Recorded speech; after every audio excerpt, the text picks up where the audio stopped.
오늘은 두 번째 노트, 암호 알고리즘에 대해서 설명드리겠습니다. 그러니까 우리가 암호 기술 중에 가장 기본적인 도구가 암호 알고리즘이고요. 대표적인 암호 알고리즘에는 네 종류가 있습니다. 대칭 암호 알고리즘이 있고, 공개키 암호 알고리즘이 있고, 해시 함수가 있고, 전자 서명 알고리즘이 있어요. 그래서 그 네 가지에 대해서 이번 챕터에 개략적인 내용을 좀 설명드리려고 합니다. 암호 알고리즘. 그래서 그 옛날에는 로마 시대부터 그 암호 알고리즘이 존재했어요. 그러니까 메시지를, 평문을 암호문으로 바꾸는 그런 방법들이 옛날에도 존재했었습니다. 근데 이 알고리즘들은 대부분 다 비밀성을 만족시키기 위해서 사용이 된 알고리즘들이에요. 근데 오늘날에는 비밀성을 만족시키기 위해 사용되는 알고리즘 말고도 다양한 용도의 알고리즘들이, 암호 기술로 활용되는 알고리즘들이 있어요. 그래서 암호 알고리즘 하면 좁은 의미가 있고 넓은 의미가 있는데, 좁은 의미는 과거 전통적으로 그 암호하고 복호화, 즉 비밀성을 보장하기 위해서 사용이 됐던 알고리즘을 암호 알고리즘이라고 하는 경우가 있고, 요즘은 그 암호 알고리즘이라는 거는 암호 기술에서 사용이 되는 모든 알고리즘을 암호 알고리즘이라고 합니다. 그래서 우리도 좁은 의미에서 비밀성을 보장하기 위해 사용되는 암호 알고리즘에 대해서 먼저 살펴보려고 그래요. 비밀성을 보장하기 위해 사용되는 암호 알고리즘은 크게 두 종류인데, 대칭 암호 알고리즘하고 공개키 암호 알고리즘이 있고, 얘네들은 모두 키라는 것을 사용합니다. 키를 사용해서 메시지를 암호문으로, 평문을 암호문으로 바꿔요. 그래서 표기법은 뭐 이런 표기법도 쓰고, 나중에 암호 프로토콜 설명할 때는 이런 표기법도 씁니다. 그래서 어쨌든 보통은 그냥 쉽게 생각하면은 인크립션, 암호하는 게 인크립션인데, 메시지하고 키를 받아서 사이퍼 텍스트, 암호문을 주는 거예요. 근데 그냥 요거를 좀 다르게 표현해서는 이렇게 표현하기도 한다는 거죠. 그래서 메시지를 요 키를 이용해서 암호한 결과가 C고, 그 C를 다시 키로 풀어서 평문을 바꾸는 것을 디크립션, D 이렇게 표시를 해요. 암호키. 그래서 당연히 C를 여기서 풀면 M이 나와야 되겠죠. 그래서 M을 암호한 다음에 이걸 다시 풀면 원래 M이 나와야 되는 거죠. 이게 이제 완전성 요구 사항인데, 이러기 위해서는 그 E라는 함수하고 D라는 함수는 서로 역함수 관계해야 돼요.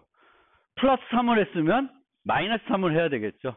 그게 역함수 관계니까 그렇게 역함수 관계해야 되고, 역함수가 존재하기 위해서는 여러분들이 수학에서 생각해 보시면은 전단사 함수여야지만 역함수가 존재합니다.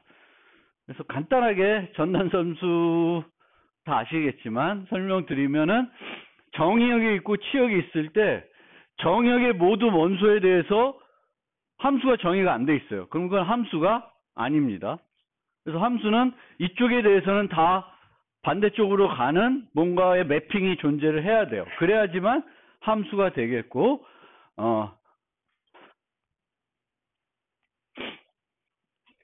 전사함수는 이쪽으로 치역으로 가는, 치역에 있는 모든 원소는 그것에 대응되는 정의역이 하나 이상은 있어야지만 전사함수이고, 단사함수는 하나만 있어야 돼요.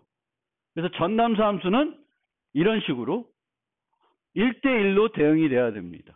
1대1로 대응이 돼야지만 역함수가 존재하겠죠.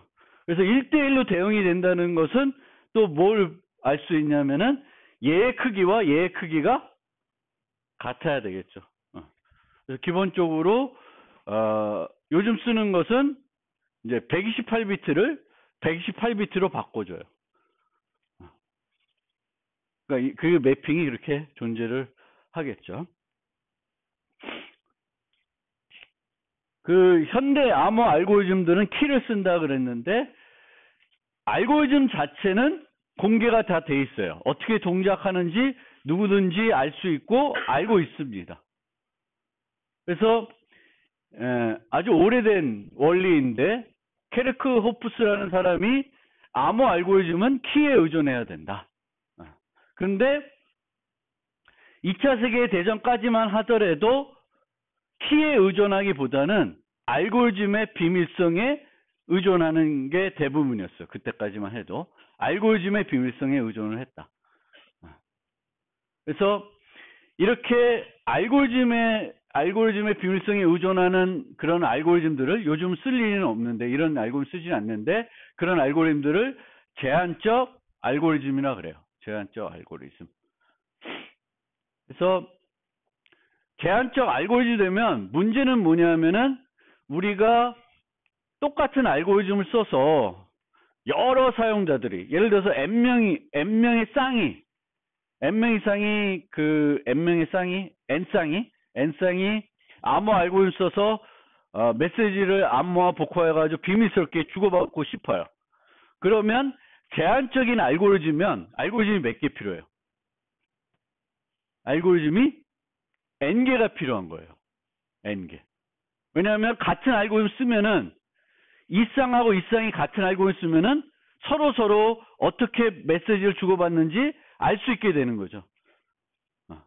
그러면 100쌍이 있으면은 알고리즘 몇 개 필요해? 100개가 필요한 거죠. 그래서 예전에 이런 독일에서는 모든 독일 군대가 똑같은 알고리즘을 쓰는 거예요. 누구든지 이 해독기 갖고 있는 사람 다 풀 수 있는 거예요. 근데 지금은 다 똑같은, 여러분들도 인터넷 뱅킹 할 때 알고리즘은 뭘 써요? 똑같은 걸 다 써요. 뭐가 달라? 키만 다른 거예요. 그래서 현대 암호 알고리즘은 같은 알고리즘 쓰는데 뭐만 달라요? 사용자마다 키가 다르게 하는 거예요. 그래서 키가 노출되면 알고리즘을 바꿀 필요 없고 뭘 바꾸면 돼요?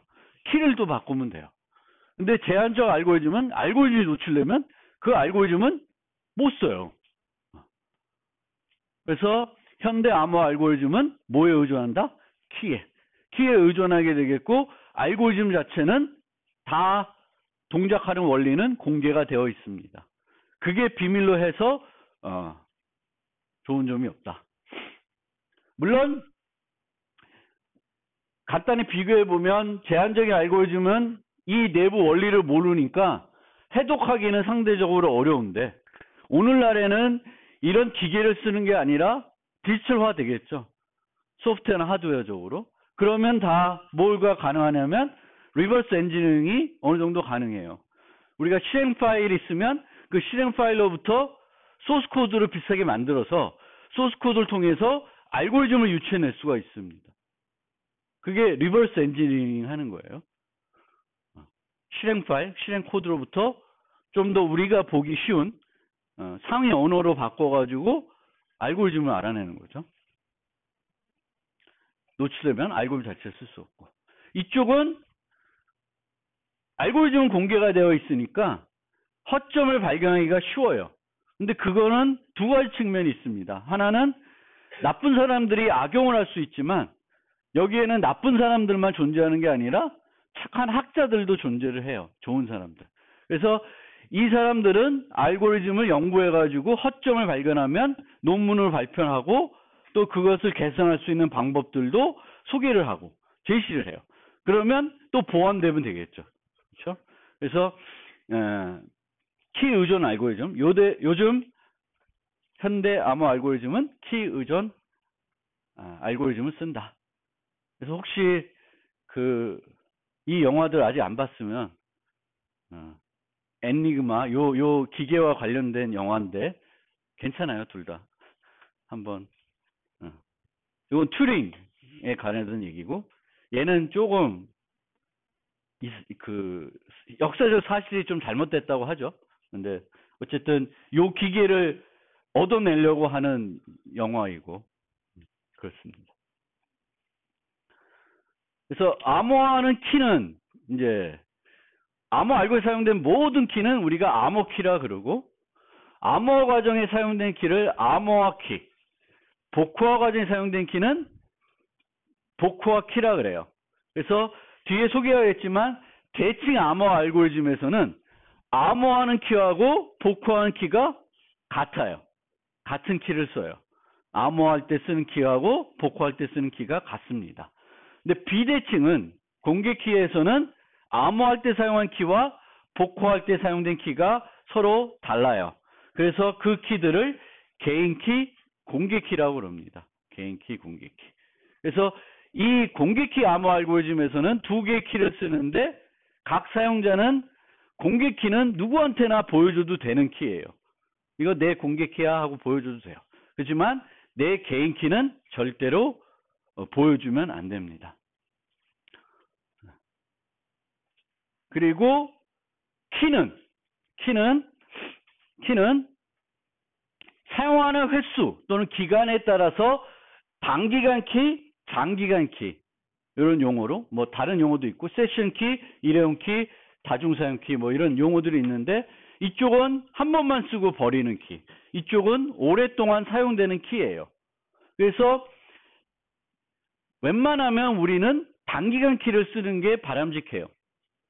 단기간 키를 쓰면 예를 들면 여러분들이 인터넷 할 때 브라우저하고 서버 간에 암호 세션이 형립돼 가지고 메시지를 암호해서 주고받을 수 있어요.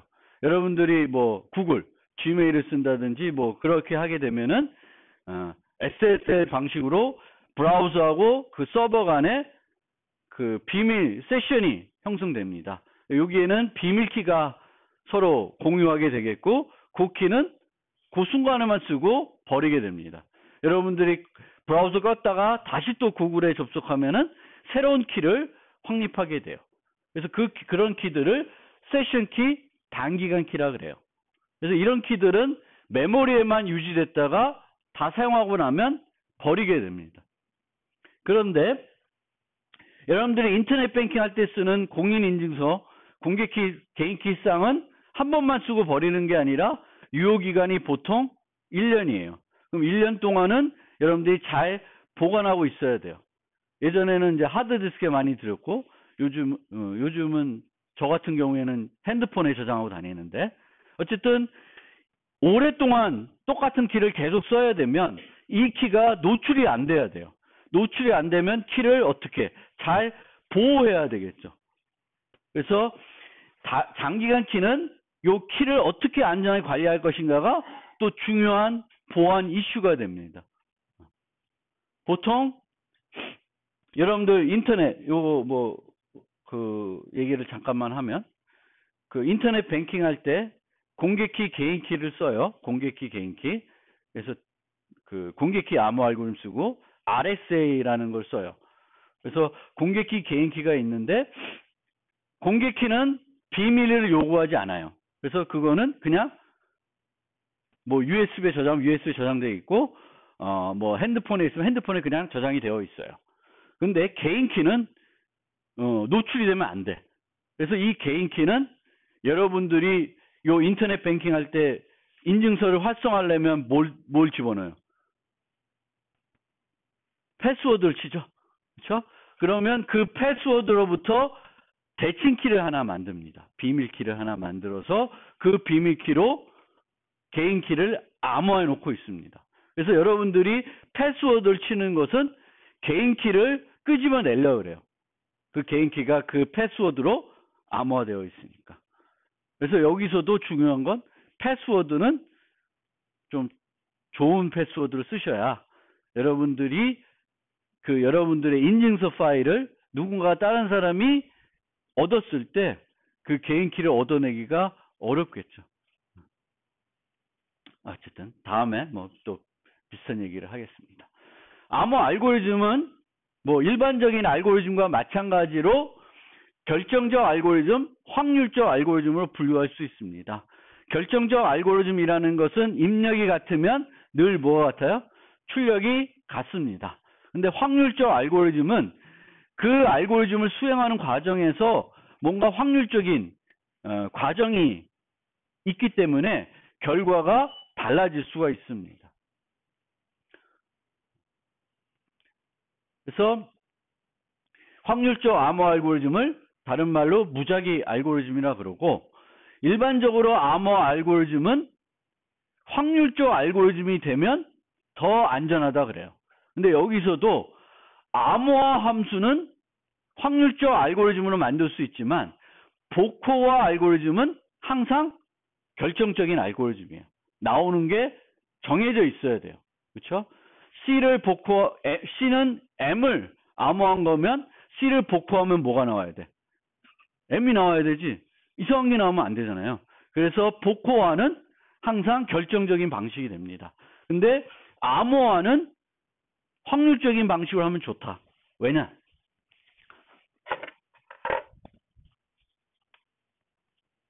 M을 암호하면 C가 이게 결정적인 방식이에요. 그러면 M을 K를 써서 암호하면 C가 나와요. C가. 그러면 다음번에 내가 우연히 C와 M을 쌍을 알게 됐어요. 즉 암호음은 C에 대한 평문이 M이라는 걸 알게 됐어요. 근데 나중에 또 C가 지나가는 거야. 그럼 이 C는 뭘 암호한 거야? M을 암호한 거죠. 결정적인 알고리즘이니까. 같은 사람이 같은 키로 만든 메시지라는 걸 알면 이 C는 M을 암호한 게 돼요. 그런데 확률적인 알고리즘은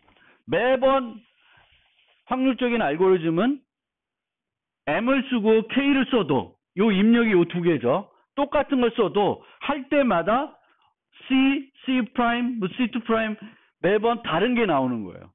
그러면 내가 C와 M이라는 쌍을 갖고 있더라도 다음번에 또 C를 보면 저게 M인지 뭔지 예측할 수가 없습니다. M일 수도 있고 아닐 수도 있고 뭔가 다른 거일 수도 있고 확신할 수가 없어요. 그래서 암호 알고리즘은, 특히 암호 알고리즘 중에 암호하는 함수는 확률적인 알고리즘으로 만들면 좋아요. 확률적인 알고리즘. 그래서 이 M을 암호할 때 좀 랜덤한 요소를 매번 포함해가지고 이 결과들은 다르게 나오게끔 해주는 게 좋습니다. 근데 뭐 우리가 쓰는 현대 암호 알고리즘들이 다 확률적인 알고리즘은 아니에요. 그렇지만 확률적인 알고리즘이 되면 좋겠다라는 거는 여러분들 이유는 금방 이해되겠죠. 그렇죠? 그래서 암호 알고리즘이 이렇게 결정적인 거, 확률적인 걸로 나눌 수도 있고 대칭과 비대칭으로 나눌 수가 있습니다. 대칭과 비대칭은 대칭 암호 알고리즘은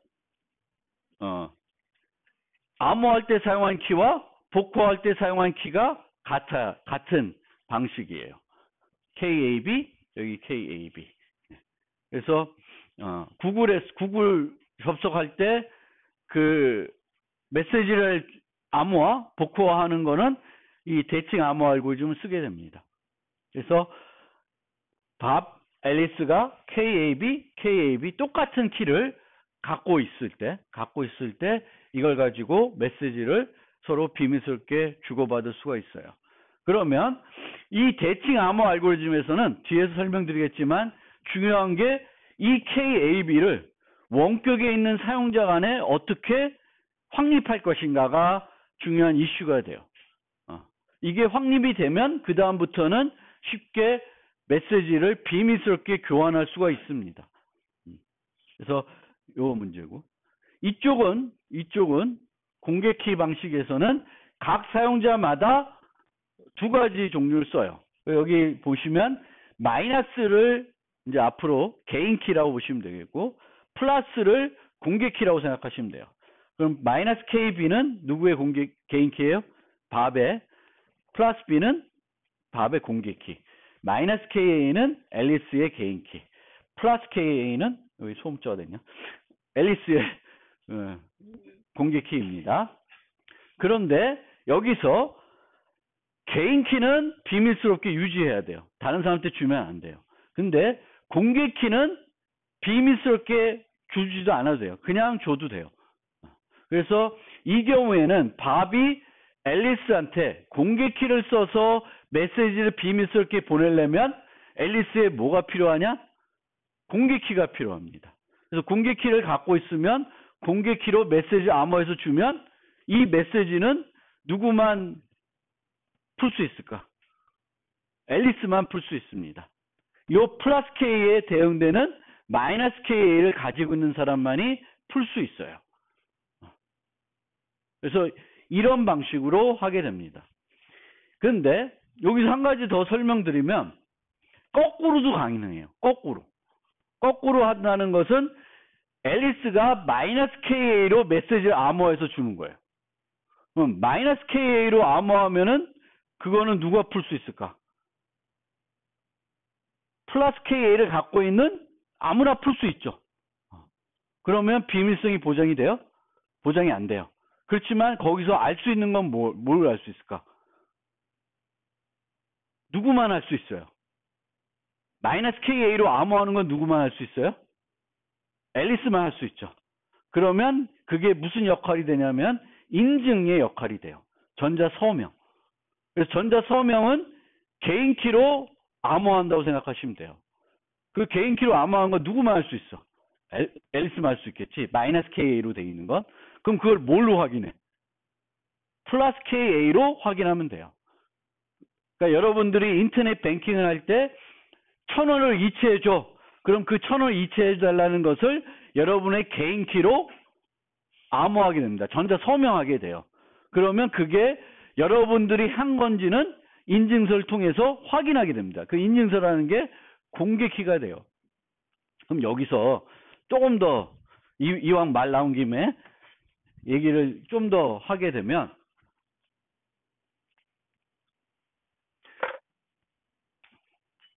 여기서는 요거랑 요거를 서로 어떻게 안전하게 확립하느냐가 중요한 이슈가 됐어요.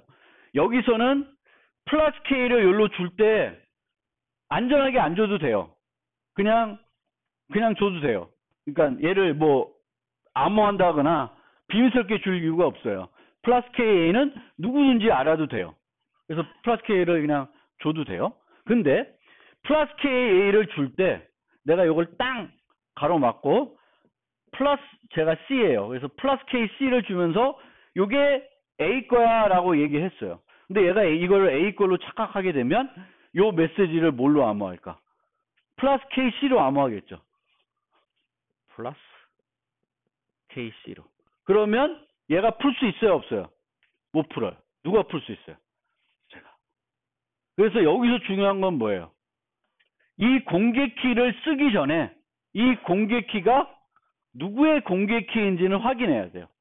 얘 비밀성은 필요 없는데 얘가 누구 건지를 확인해야 돼요.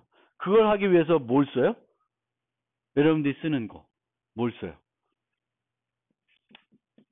인증서라는 걸 쓰는 거예요. 그것도 공인인증서라는 걸 씁니다. 이 공인인증서라는 건 국가에서 공인은, 그러니까 국가에서 이 공개키는 누구 거라고 하는 거예요. 김상진 거다라고 보증해주는 거예요. 문서로 만들어서, 전자문서로 나서 아무도 못 바꾸게. 그래서 요거를 확인하는 거. 인증서를 확인하는 건 뭘 확인하는 거예요? 뒤에 또 설명드렸지만 이 공개키가 누구의 공개키인지를 확인하는 그런 메커니즘이에요. 그런 안전한 메커니즘이 인증서예요. 인증서. 그래서 공개키 방식에서는 뭐가 필요해? 공개키를 비밀스럽게 교환할 필요는 없지만 그 공개키가 누구의 공개키인지는 확인하는 어떤 메커니즘이 필요하고 그 메커니즘으로 우리가 널리 쓰는 메커니즘이 인증서라고 하는 거예요. 그래서 뒤에 가서 인증서에 대한 얘기도 또 드리겠습니다.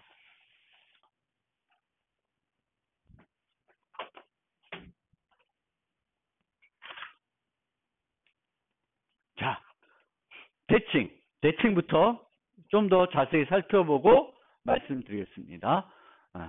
옛날부터 존재했던 거기 때문에 컨벤셜이라는 얘기를 써요. 컨벤셜. 그러니까 뒤에 나오는 비대칭은 76년도가 돼야지만 처음 등장을 했어요. 근데 대칭 암호 알고리즘은 로마 시대, 그 이전 시대부터 계속 역사적으로 존재해 왔습니다. 그래서 대칭 암호 알고리즘은 컨벤셔널, 옛날부터 비밀키 암호 알고리즘 이렇게 써요. 근데 제일 많이 쓰는 용어는 여기서는 대칭 암호 알고리즘 쓰고 뒤에서는 비대칭이라는 말을 안 쓰고 더 많이 쓰는 용어는 공개키 암호 알고리즘을 많이 써요. 아마 매체나 이런 데서 기술 문서 이런 거 볼 때도 공개키 암호 알고리즘 이런 용어가 더 많이 등장할 거예요. 비대칭이라는 말보다는. 이 방식에서는 원격인 두 사용자가 이 알고리즘을 쓰려고 그러면은 뭘 갖고 있어야 돼요? 똑같은 키를 갖고 있어야 돼요. 그리고 그 두 사람만 갖고 있어야 돼요. 그래서 이 원격 있는 두 사용자가 어떻게 안전하게 교환할 것인가가 큰 이슈가 돼요. 그러면 구글 웹서버랑 웹 브라우저 간에는 어떻게 대칭키를 확립할까? 뭘 쓸까? 그걸 확립할 때는 공개키를 써요. 공개키를. 그래서 서버가 공개키를 보내줍니다. 서버가. 구글이 자신의 공개키를 보내줘요. 그럼 브라우저에서 뭘 할까? 그 공개키가 구글 것인지를 확인합니다. 그러면 확인이 돼. 그러면 나는 브라우저는 랜덤한 대칭키를 하나 만들어서 그거를 서버의 공개키로 암호해서 줘요. 그럼 그 키는 누구만 알 수 있어요? 서버만 알 수 있겠죠. 내가 만들었고 그럼 나하고 서버만 알 수 있어요. 그럼 그거 갖고 뭐 내가 입력하는 계정명 패스워드를 암호해서 보내고 저쪽에서는 이제는 문서 들어올 때 그냥 주는 게 아니라 암호해서 주고 그러면 중간에 있는 사람들이 메시지를 보더라도 내용을 알 수 없겠죠. 그래서 그런 식으로 하게 됩니다. 그러니까 결국은 이 문제를 해결하기 위해서 대부분 요즘은 또 요 부분은 공개키로 해결하는 거예요. 그 다음에 대칭 암호 알고리즘은 크게 두 종류로 분류되는데 스트림 암호 방식이 있고 블럭 암호 방식이 있어요. 스트림은 한 바이트씩 암호한다고 생각하시면 되겠고 블럭 암호 방식은 무조건 일정한 크기의 입력이 있어야지만 암호할 수 있어요. 128비트면 128비트가 있어야지만 암호할 수 있습니다. 그러면 내가 암호하려는 데이터가 64비트야. 그럼 64비트가 부족하죠. 그럼 뭘 하겠어요? 뭔가 채워요. 그래서 채우기가 필요해요. 그런데 내가 한 300바이트를 암호해야 된다. 그럼 크죠? 128비트보다 크니까. 그럼 이걸 쪼개요. 쪼개서 암호화를 합니다. 그러면 이 메시지가 크면 쪼개다 보면은 마지막 블럭도 또 128비트가 안 될 수 있죠. 그럼 거기도 또 뭘 해줘야 돼요? 채우기를 해주셔야 돼요. 그래서 블럭 암호 방식은 항상 128비트를 받아서 128비트를 출력해줘요. 이게 이렇게 될 수밖에 없어요. 왜? 블럭 암호 방식에서는 이 암호 알고리즘은 뭐가 돼야 돼? 전단서 함수가 돼야 되지. 그럼 128비트를 받으면 출력도 128비트가 돼야 돼요. 그 역도 그렇게 되고. 그런데 거기다 적은 데이터를 넣으면 못하니까 채우기를. 근데 채우기를 하면 나중에 얼마만큼이 채워졌는지를 잘 알아서 제거를 해줘야 되겠죠. 블럭 방식이고.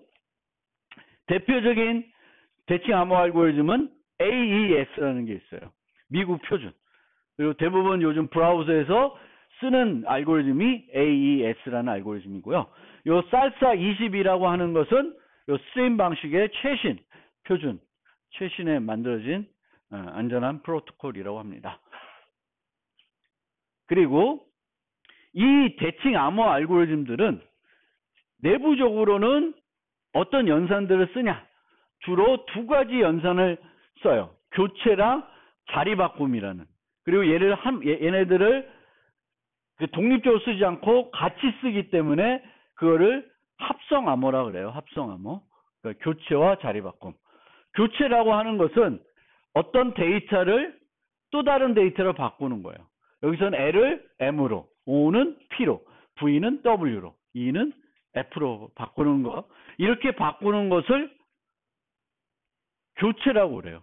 근데 교체만 하면 별로 이렇게 암호가 잘 안 되니까 교체한 거를 또 자리를 바꿔요.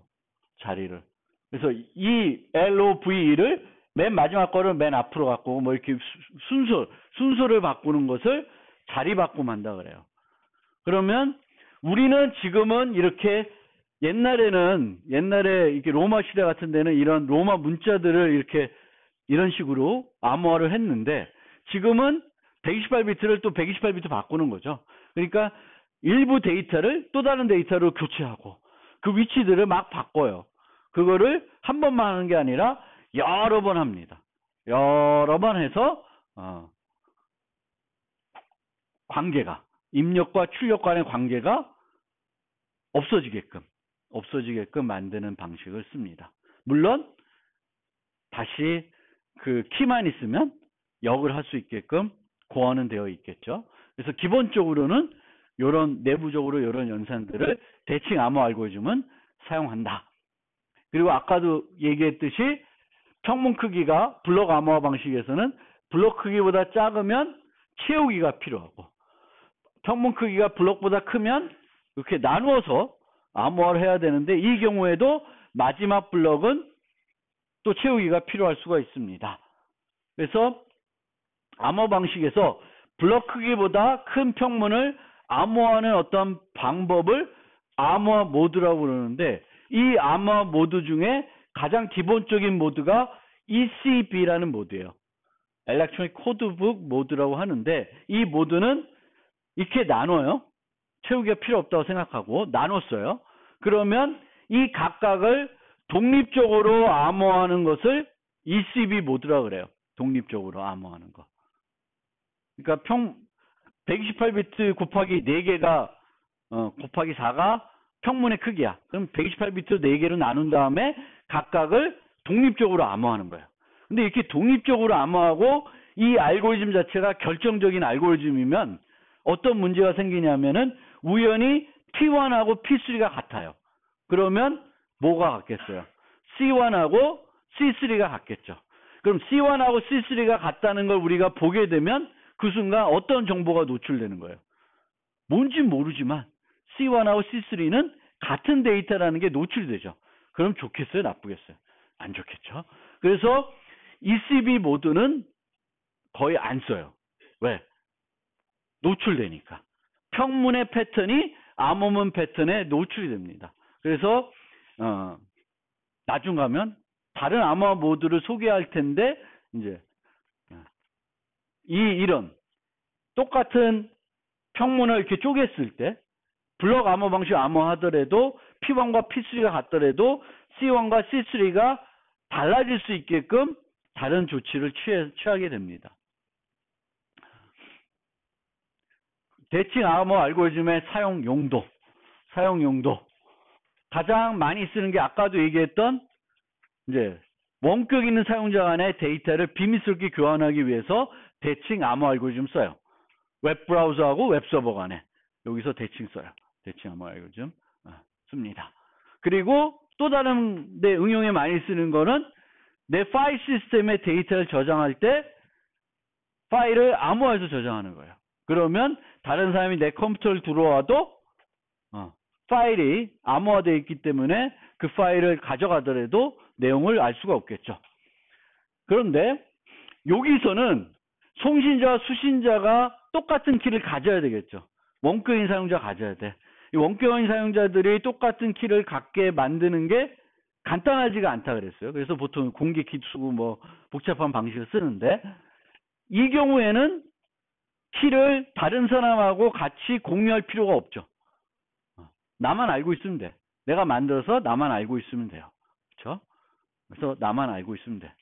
근데 여기서의 문제는 뭐냐면 내가 내 파일 시스템을 암호화했어요. 암호화를 했는데 키를 잊어먹었어. 그럼 어떻게? 복구업체 갖다 주면 복구될까요? 복구될까? 안 돼요. 이건 어디 갖다 줘도 안 돼요. 우리가 쓰는 보편적인 암호 알고리즘 AES 같은 걸 썼다. 이건 국가 표준이고 누가 와도 못하게 풀 수 없게 돼 있어요. 그래서 그거를 착안해서 나온 그 공격이 뭐냐면 랜섬웨어입니다. 랜섬웨어 들어보셨어요? 걸려본 사람 없어? 랜섬웨어는 내 컴퓨터에 불법적으로 침입해서 뭐 하는 거야? 내 파일들을 암호화해요. 암호화해. 그러면 내가 못 쓰겠죠? 복구업체 갖다 줘도 안 돼요. 그 사람한테 돈을 주면 키를 줄지 안 줄지 알 수 없어요. 그렇죠? 그리고 어떤 경우에는 어떤 업체는 어떤 백신 업체는 랜섬웨어를 막을 수 있는 백신이 있다라고 뭐 이렇게 주장하는데 그건 말도 안 되는 소리예요. 랜섬웨어를 물론 허접하게 만들어서 키를 여기다 같이 저장해 놨어. 키를 저장한 위치를 찾아내. 그러면 모르겠는데 보통 웬만한 상식을 갖고 이 랜섬웨어를 만들었으면 키를 가지고 여기다가 암호화를 해서 다 암호화한 다음에 키를 없애겠죠. 키는 나만 갖고 있으면 되겠지. 여기다 내버려 둘 이유가 없죠. 그러면 죽어도 못 풀어요. 그냥 포맷해서 써야지. 돈 준다고 해결될 문제도 아니고 해결될 수도 아닐 수도 있고. 그래서 이 랜섬웨어라는 게 그런 겁니다. 그래서 여기서는 키 백업. 키를 잊어먹으면 나도 못 찾는다. 그런 문제가 있습니다. 그리고 개체 인증. 아까도 간단히 한번 소개했는데 암호화를 할 수 있는 사람이 누구냐? 저 사람만 할 수 있다.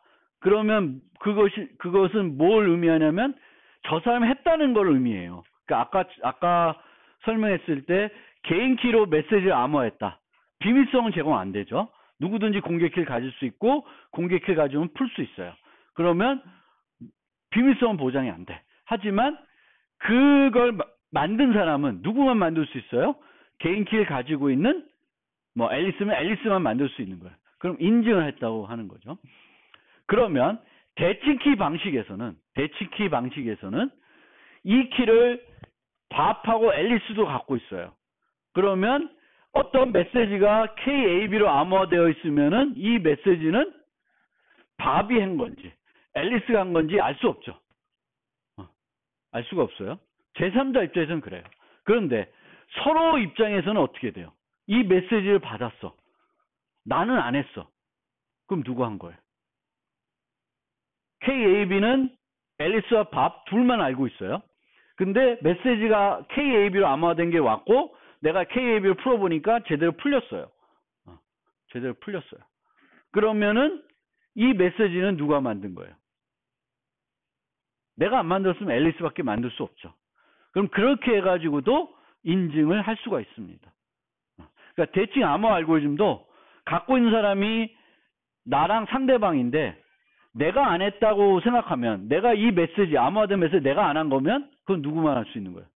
반대편 사람이 한 거죠.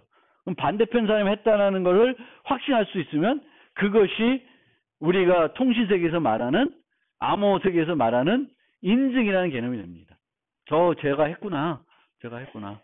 그래서 요게 이제 프로토콜인데 여기 보면 MB를 주고 MB는 nance라고 number used just once 한 번만 쓰이는 번호예요. 그래서 랜덤한 값을 하나 주고 그럼 얘가 그걸 암호해서 줘요. 왜 이렇게 할까?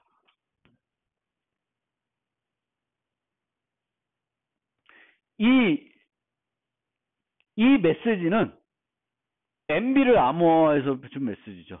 그럼 이 메시지는 언제 만들어진 메시지예요?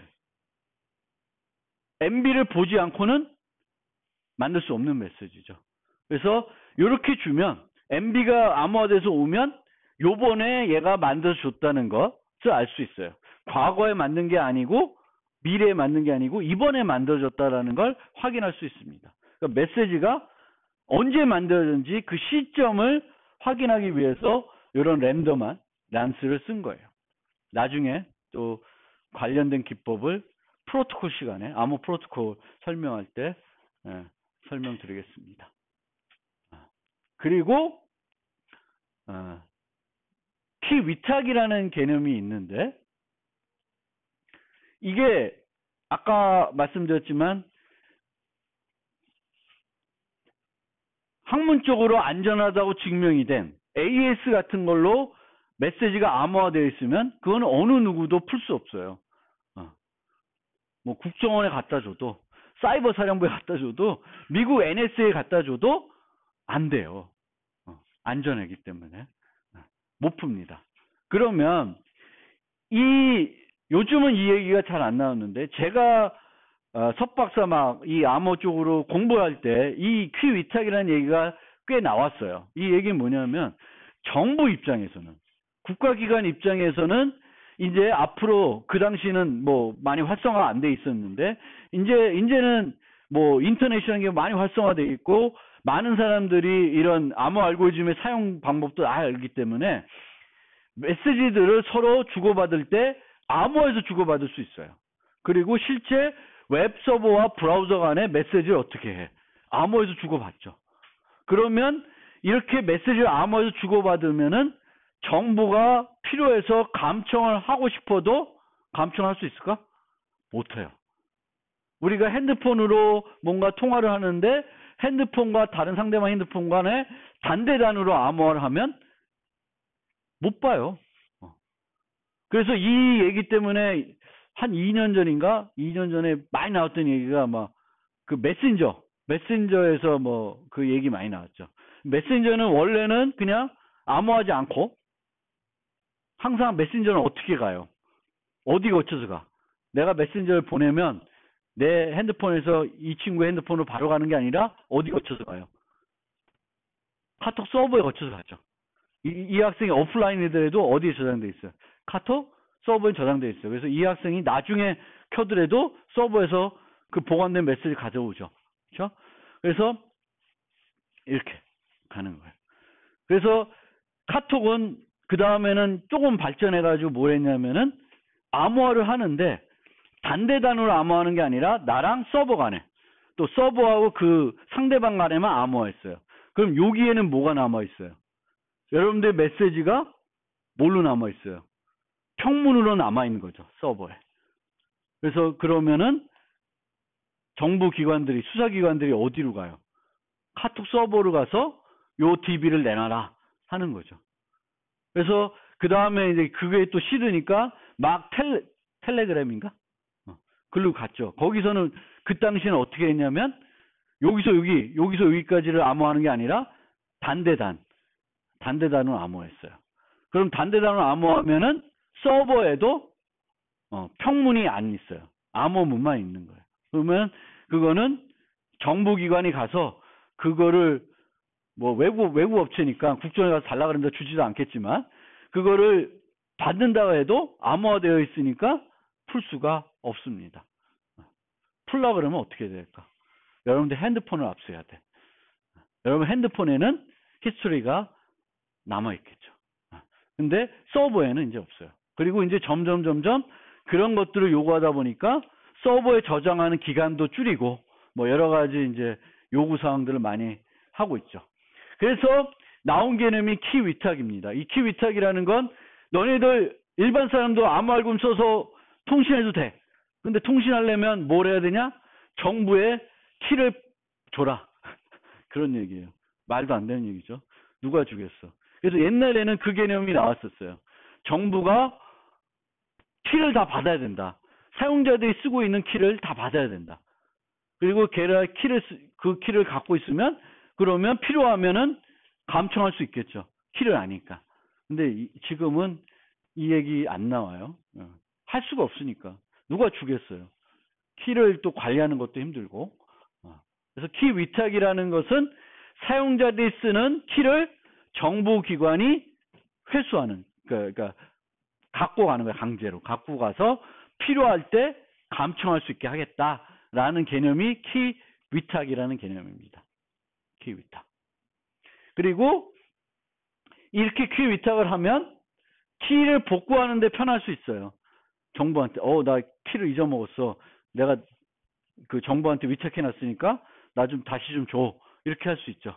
근데 키 백업은 그렇게 하는 게 아니라 내가 이렇게 2중 3중으로 어디 잘 보관해 가지고 잃어버렸을 때 사용할 수 있도록 해도 하는 거죠. 그래서 키 복구는 키 백업을 통해서 하는 거예요. 키 위탁을 통해서도 할 수 있겠지만